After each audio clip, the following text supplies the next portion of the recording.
Восточно-Сибирском море Северного Ледовитого океана тоже бывает тепло. Но здесь не так пахнет, как на Черном. Нет такого йодистого запаха водорослей. И здесь мало. Зато здесь много птиц. Иду уже одна, практически от мыса Шелакского, самого северного мыса Чукотки. От избы, которая стоит в бухте, которую можно назвать домом для бродяг, Юра Копасев остался. Я иду одна.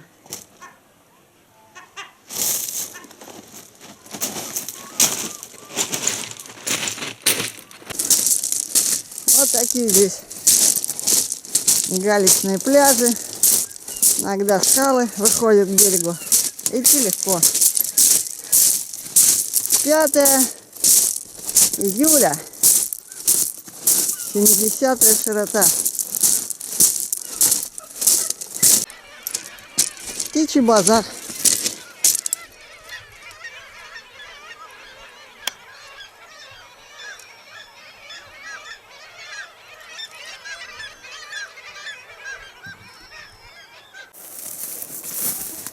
Цветущая красота тут в горной тундре, когда верхами идешь.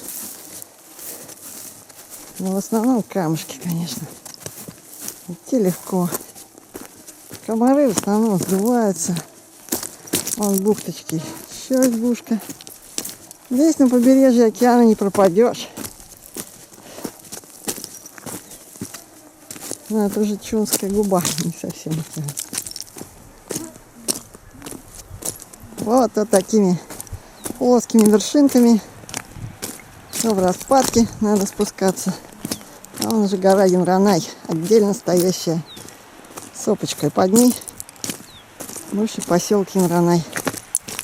Там уже лежит велосипед, меня ждет. На вторую часть пути до Певека. Сейчас, конечно, ветер не сильный, но все равно можно идти даже с голыми руками. Комары, они на голое тело не сильно садятся. Они не знают, что голое тело тут можно есть. А то, что нет встречного ветра сильного, это хорошо, потому что если задует южак, потом ехать будет против ветра на велике тяжело. А мне сегодня надо уже к вечеру быть в Певеке, чтобы завтра попутной машиной ехать в сторону Палеваама. Начало главной части маршрута. А вон там, вон там мысы, из-за которых я уже пришла. Вон там вдали.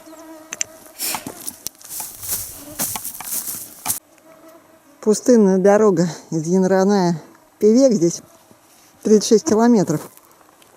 Еду. И вот здесь вот, вдоль дороги, здесь сейчас я где-то на 27-м километре от Певека. Вот все по вершинам сопочек. Там тянутся останцы. Целые гранитные города останцов. Вон они видны. Я почему-то думала, что они на Шелакском мысу, но там ничего не было. Так что, кто хочет посмотреть красивые останцы, то надо вот сюда приезжать. Сейчас еще здесь будет. Вон, прямо на гребне. Вон они. Вот как мне несказанно повезло. Только я стала пешком выходить из Певека, как выехавшая передо мной с боковой улицы машина остановилась и подождала меня, хотя я даже не махала руками. Я сказала, что мне нужно в сторону Палеваама и дальше. Оказалось, что в машине был бригадир дорожных рабочих, Володя. Чем мы живем, и то, что нам дорого, и то, что... Скажи мне. Через пару минут разговора я призналась, что мне нужен на мыс Дежнева. В общем, меня обещали доставить до Палеваама. И мы поехали. Из Певека летом можно доехать до Билибина и до Игвикинота. Первые 200 километров до моста через Палеваам. Эти дороги совпадают. Вот это да! Не прошло недели. В Певеке и окрестностях. Это Летники. То есть дороги начинают работать только после того, как растает снег и спадет вода в реках. И первыми по трассам идут дорожные рабочие.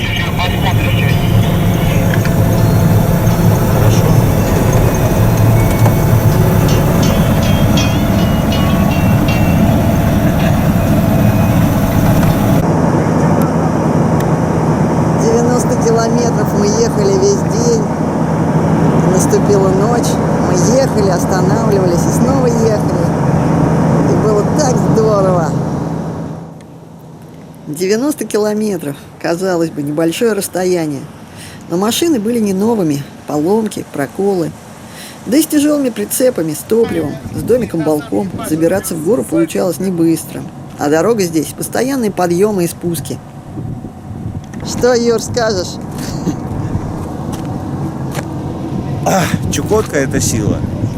Чукотка, блин, такого края больше нигде нет. Это... Слов нет. Более-менее хорошая дорога идет до рудника Майский. А самые серьезные приключения начались у нас позже. Чукотка, по-моему, это, как сказать, последний стан человечества, наверное, нормального, где люди остались. У меня слов нет. Нормальные, на которых можно положиться, с которыми можно пообщаться, которые всегда помогут в трудную минуту. Вот надо твоей стороны держаться нормально. Ну сейчас поднимешься.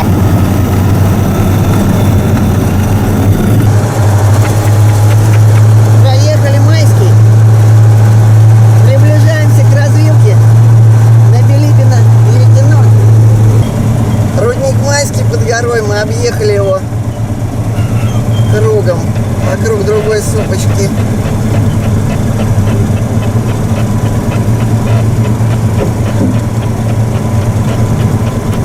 Краб-погрузчик умчался вперед. Он был послан догнать еще одну бригаду дорожников, что ушли на сутки раньше, в сторону Игвикинота, и задержать их, чтобы я смогла с ними ехать дальше в попутную мне сторону. А Урал с Юрой и Володей бригадиром отстали, и вышло так, что мы с Рафиком оказались одни и случайно свернули на развилке по более накатанной колее.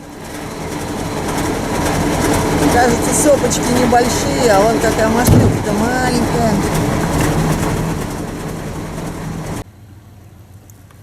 Целая полянка княженики.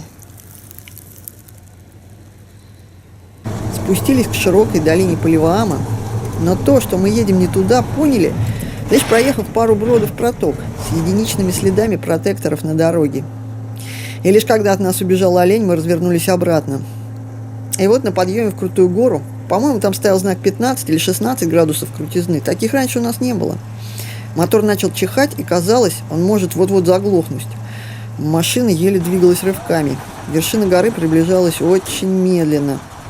Нутром мне стало очень жутко, но вида я не подавала. Стыдно бояться. Водитель ведь знает, что делает.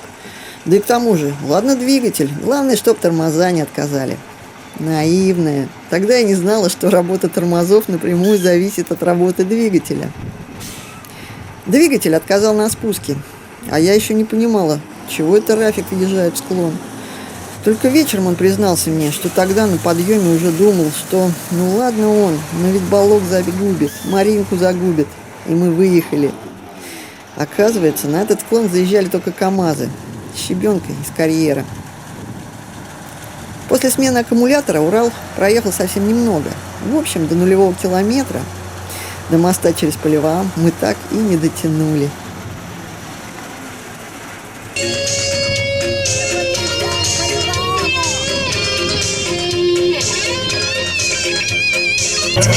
Тормози. Я домой не вернусь, я за мной. Сейчас сфотографирую.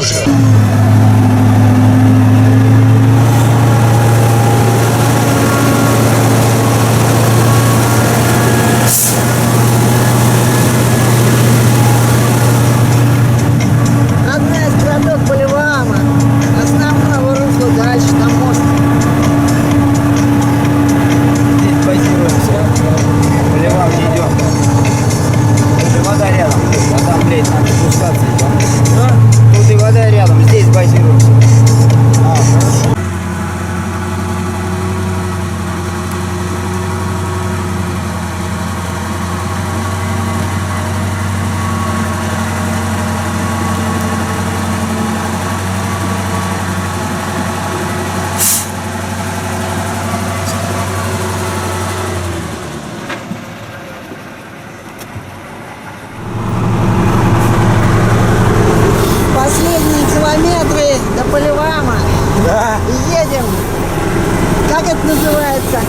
Где? Машина. Грейдер. Как? Грейдер. Грейдер. Грейдер едем. А там, может, что, пойдет из Билибина, будет там ждать. А вон долина Поливаема вверх.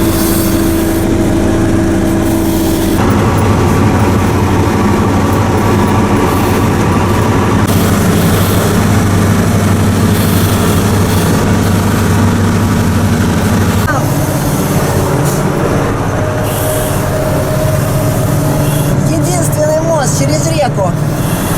Грандиозный.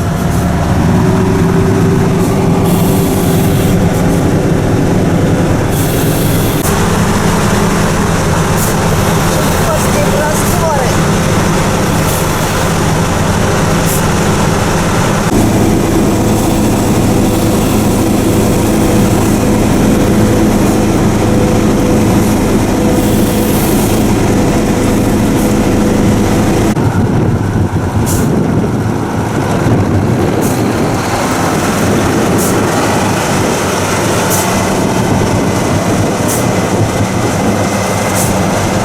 Ну вот я на развилке дорог.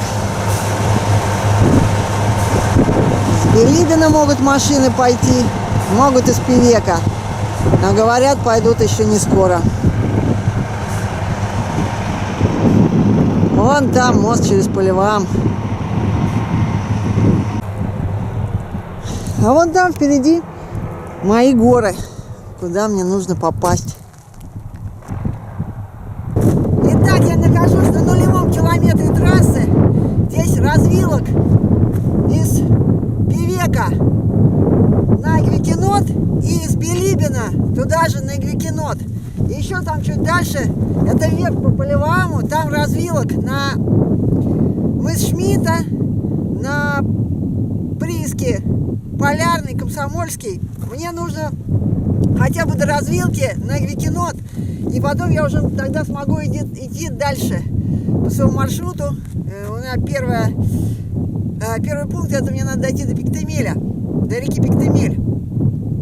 Здесь машины проходят, ну, крайне редко. Сейчас мне сказали, вот ребята, дорожные рабочие, с которыми я ехала до сюда, 2 суток мы до сюда добирались. У нас столько поломок было по пути. Здесь такие крутые перевалы, очень сложная дорога. Мы ехали груженные с прицепом, с волком, и поэтому трудно было ехать. Вот. И чтобы доехать мне хотя бы до так называемого Утыкына, где развилка, на мыс Шмидта и Игвикинот, до туда около 100 километров. Сколько я буду здесь ждать, неизвестно. Чистое поле.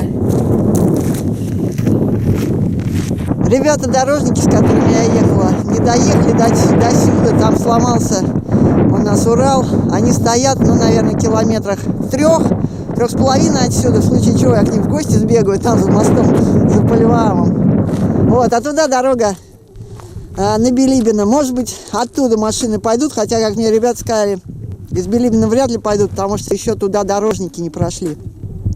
Вот такие дела. Пока жду машину, пока варится подаренная фасоль, пишу записку для машины.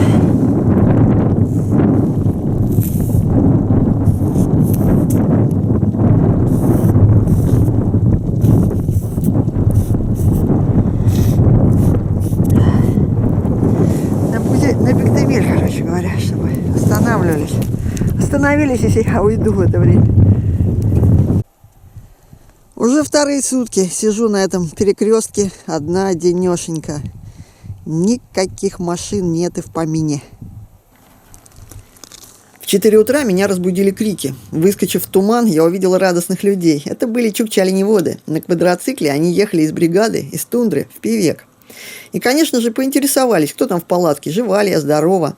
Позже я узнала, что один из них – это знаменитый оленевод Вуквукай, маленький камень. Ребята-дорожники сжалились надо мной и провезли еще 30 километров вверх по Поливаему, то есть в сторону, куда им не надо было ехать дальше. Мы доехали до места, где постоянно, вот уже 35 лет, живет метеоролог Геннадий, известный среди местных как Гена Водомут.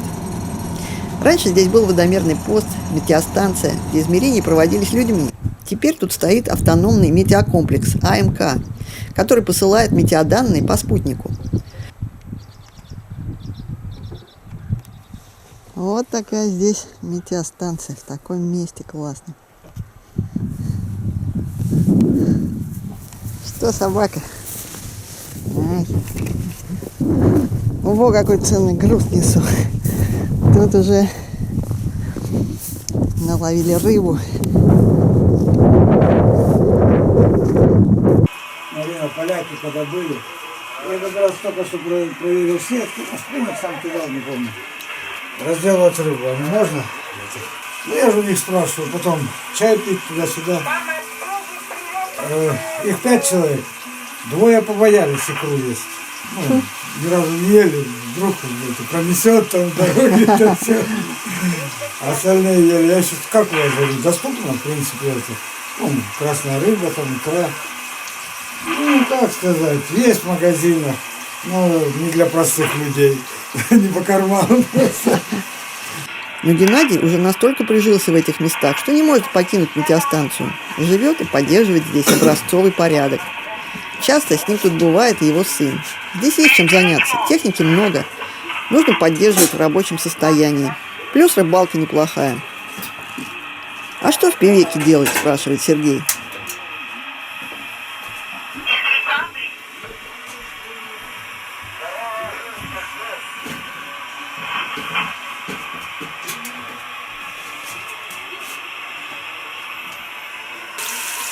Такой свежий голец у нас тоже не поешь в Москве. Связь, рация, интернета нету. Люди живут на природе. По рации 2 раза в день идет связь с чаунскими бригадами оленеводов. Какие, пожалуйста, у Тагирыча можно заказать сейчас зарплату, лук и картошку?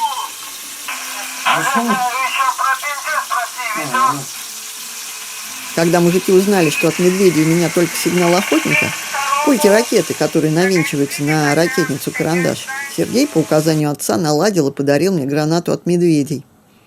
Потренируйтесь, вот так чека отгибается. 3,5 секунды у вас есть, только отворачивайтесь, очень яркая вспышка.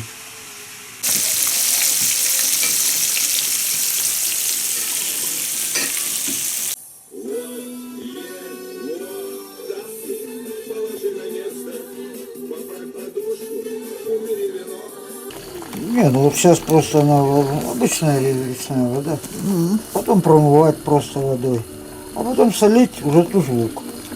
Значительная часть, ну, довольно большая часть икринки полопается потом. И как бы она становится жидковатая. Ну, бутерброд толстым слоем не положишь. Ну, воды надо на 1 объем икры. Чтобы как следует промыть, да? Чтобы промыть потом. Да. Особенно вот такую, которая еще не дозрела.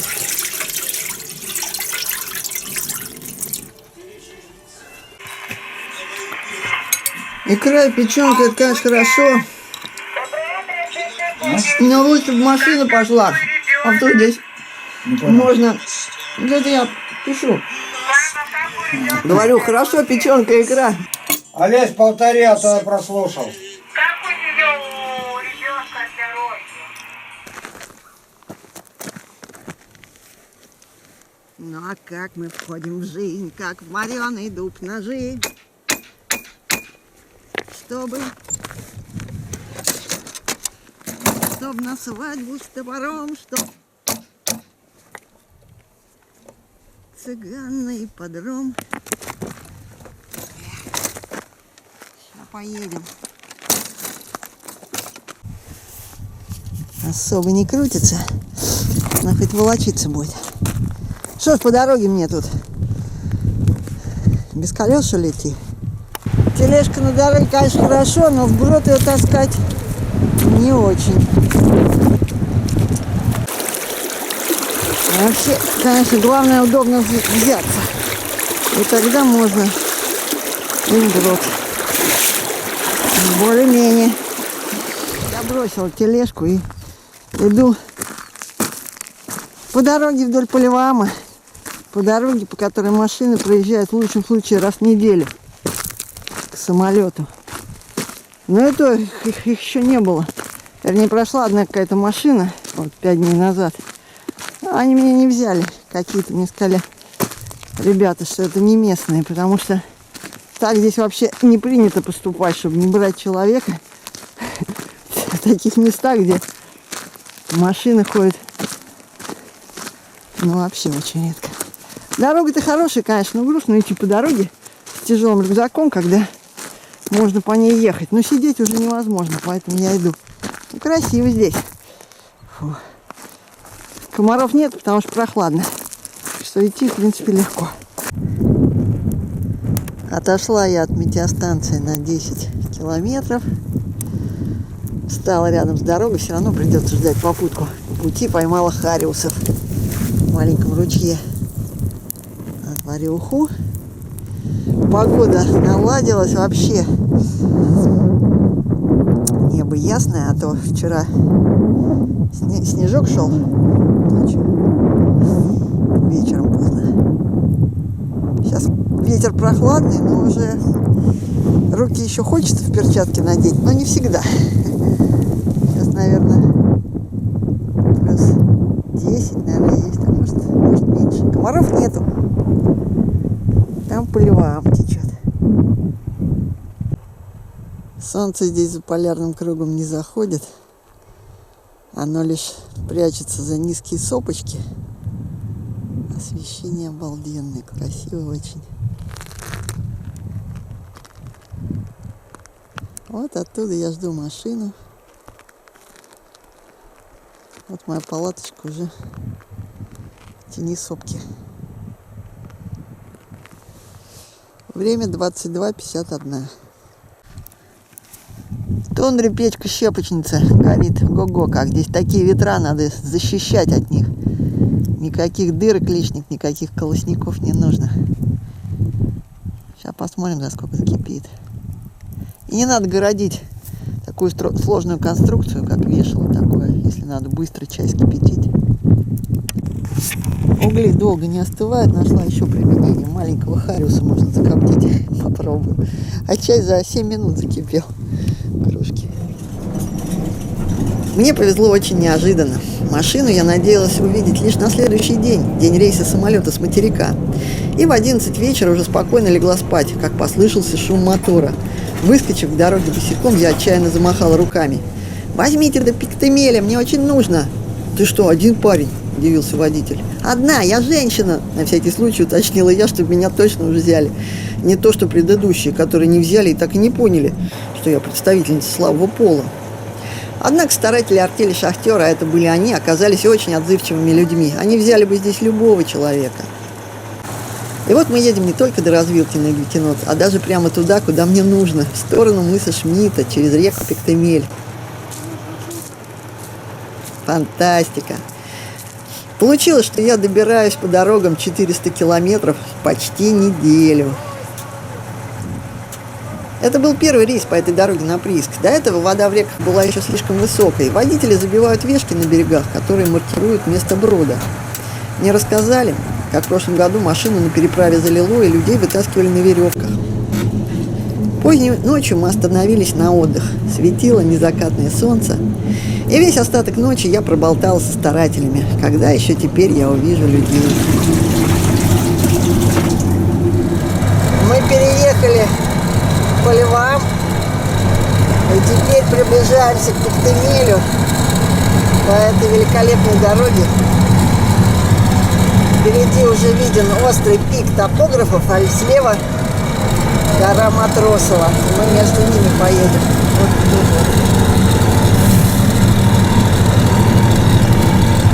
Везут меня замечательные люди из артели «Шахтер». Водитель Саша с 11 года работает в артели «Шахтер». Сам с Ессентуков. Когда я спросила, сколько стоит грамм золота, он ответил, что вообще-то золотом не интересуется. Работа как работа. И мне вспомнились слова Олега Куваева. Люди едут сюда работать не только за деньгами, за выполнением своего профессионального долга. Они идут ради того непознанного, во имя чего начинается и проходит жизнь человека. Пик топографов, вот как уже приблизились. Север он манит, да, затягивает. Красиво. Да, вода неземного цвета.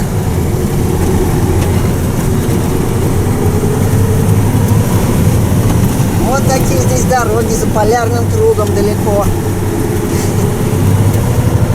А говорят, у нас дорог нет. Есть.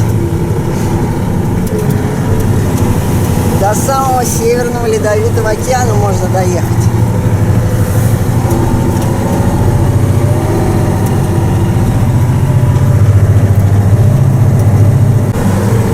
Подъезжаем к перевалу топографов. Высота 730 метров над уровнем моря.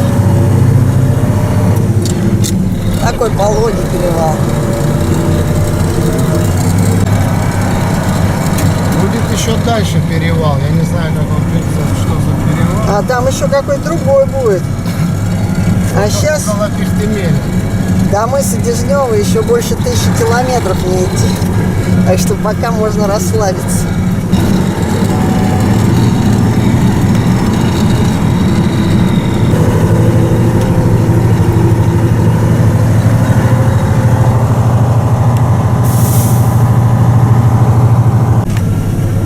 Еще один перевал одолели. Теперь будем спускаться к Пихтемелю. Еще рано. Еще рано, да? Еще будет? Еще будет перевал. Да. Он длинный. Понятно. А дорожка веселая.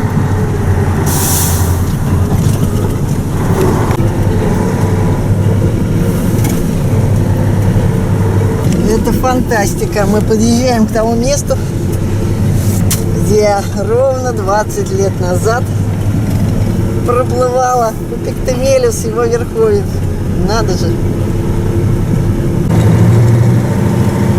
Подъезжаем в Пихтемель. Вот он какой. Сейчас мелко.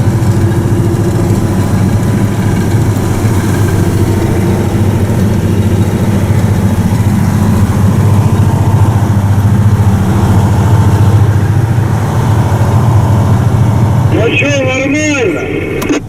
Ну сейчас мелко здесь, забивай.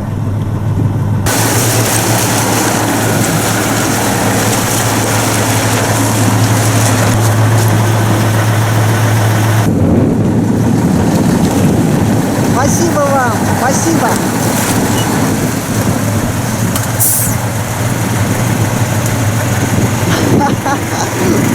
Спасибо. Это когда будешь в раздумье. Спасибо. Водитель Федор родом с Чукотки, с мыса Шмидта. Когда мы прощались, он поотечески заботливо сказал: «Ну, ты больше так не будь, а то, надо же, за парня приняли». Позже он звонил моему сыну и рассказывал ему, что я тут жива-здорова. Вот теперь начинается мое одиночное путешествие. Эх. Счастливо. Выгрузка на берегу Пихтемеля. Отсюда я пойду в кольцо на гору недоступную. Место у меня шикарнейшее. Наконец-то я на тундровом ковре. Кто скажет, что это не палас, подготовленный специально? Вот такой у меня дом. Мои стратегические запасы неуклонно возрастают. Вот какие подарки мне сделали мужики. Какой-то индивидуальный рацион питания. Попробую, когда приду. 2 банки сгущенки. И гвоздь программы. Гвоздь программы. Сало. Ну, я на этой Чукотке безлюдной не то, что не пропаду. Как бы не потолстеть теперь. Итак, 13 июля, через 2 недели после прилета на Чукотку, в Певек, я попала в верхнее течение реки Пиктемель и поднялась на высокие прирусловые террасы, чтобы обозреть окрестности. Вдали, в верховьях, меня ждут высокие горы, перевалы через Палюамский хребет. И затем 200 с лишним километров сплава по реке Чанталь-Вагыргын и ее притоку. Всего около 500 километров до выхода к людям в поселок Амгуэма. Но сначала я иду на 100-километровый кольцевой маршрут к горе Недоступной, что лежит к северу отсюда, в Пиктемельском хребте. 20 лет назад, когда я попала сюда, в верховье Пиктемеля, у меня оставался всего килограмм продовольствия. Людей я не видела тогда уже 21 день, а впереди предстоял 300-километровый неизвестный сплав. И вот здесь, на этом самом месте, я увидела яранги. Чукчи оленеводы накормили меня, дали с собой еды в дорогу. А сейчас это место опустело. Но я уверена, что еще непременно встречу людей в тундре. Итак, от города Певек я добралась с дорожными рабочими по дороге до реки Палевам. Вот здесь вот 0-й километр, где мост через Палевам. Дальше я добиралась, частично с дорожными рабочими, а дальше со старателями из артели «Шахтер». Вверх по Палеваму идет дорога. И вот здесь вот, где река Утыкын впадает, развилка на Игвикинот и на мыс Шмидта. И вот мы поехали до верховьев Пиктемеля, а старатели дальше ехали вот в поселок Ленинградский. И вот с Пиктемеля дальше у меня намечается кольцевой маршрут на гору Недоступную. И дальше я пойду в верховье через горы на начало сплава по притоку Чанталь-Вагыргына. И дальше выход, вот здесь вот Иультинская трасса, от Иультина до Амгуэмы. И дальше в Игвикинот. Это дорога здесь. Я планирую выйти в поселок Амгуэма.